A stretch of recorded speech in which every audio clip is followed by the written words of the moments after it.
Hello friends, in this video we will be discussing about third step of cellular respiration, which is the electron transport chain.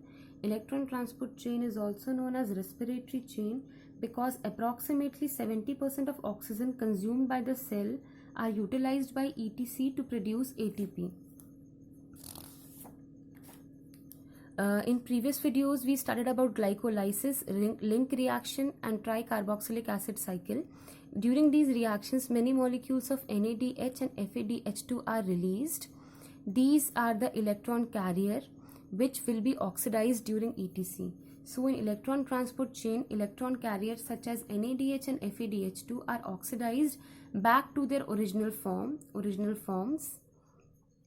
So NADH plus FADH2 oxidation, NAD plus and FADH, and during this reaction electrons are released. We'll see the movement of these electrons, how they move in the ETC electron transport chain. But before that, we should know about the complexes which are involved in the ETC. There are 5 complexes: 1, 2, 3, 4 and 5 in Roman numerals. Complex 1 is NADH dehydrogenase ubiquinone oxidoreductase. Complex 2 is succinate dehydrogenase ubiquinone oxidoreductase. Complex 3 is ubiquinone cytochrome C oxidoreductase. Complex 4 is cytochrome C oxidase. Complex 5 is ATP synthase. These complexes are arranged in order of their increasing redox potential. This is an important factor because this increasing redox potential is responsible for electron transport. First, we'll study how electron transport takes place for NADH. In NADH electron transport, complex 1, 3, 4 and 5 are involved, and for FADH 2, 3 and 4 are involved. So, for NADH electron transport, NADH will be converted to NAD plus and 2 electrons will be released. These electrons will be transferred to FMN, which is flavin mononucleotide, and FMN will transfer its 2 electron to FES, which is iron sulfur center. During this reaction, 4 proton will be pumped from matrix to the intermembrane space of the mitochondria.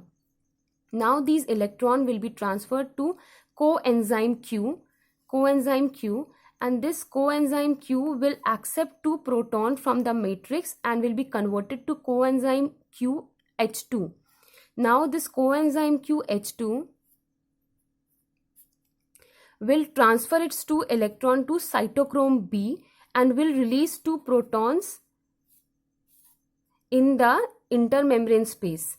Now this cytochrome B will pass the 2 electrons to FES and then it will pass the electron to cytochrome C. During this reaction again, during this transfer again, 2 protons will be pumped by the complex 3. So till now total 8 proton has been pumped, 4 by first complex and 4 by third complex. Now about the cytochrome C, it is a mobile carrier. It will carry the electron towards the copper of complex 4, but it can carry only 1 electron at a time. We have to transport 2 electrons. So it will take 1 electron and transfer it to copper of the complex 4 and then come back again and take another electron and transfer it to copper of complex 4.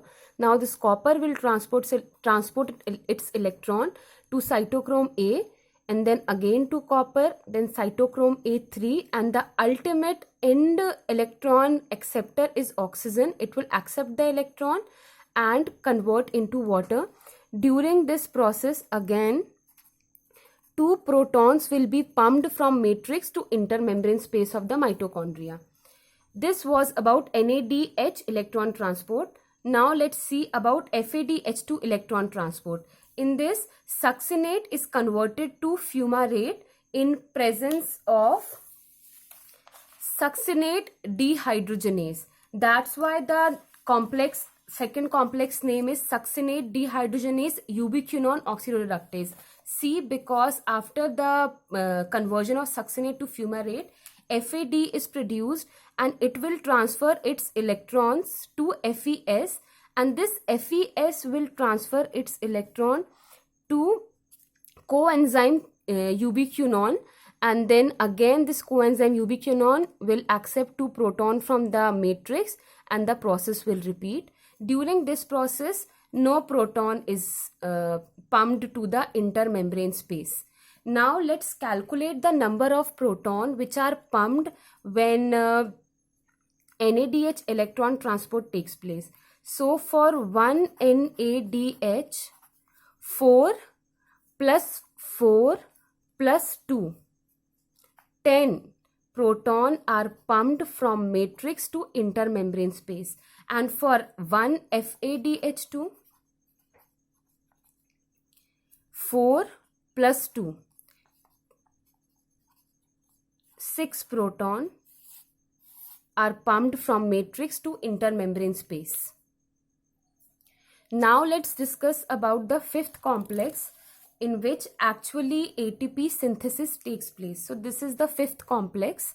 What happens is, because of concentration gradient, proton will pass through intermembrane space towards matrix. So when this will pass, F1 will rotate and ADP will be converted to ATP.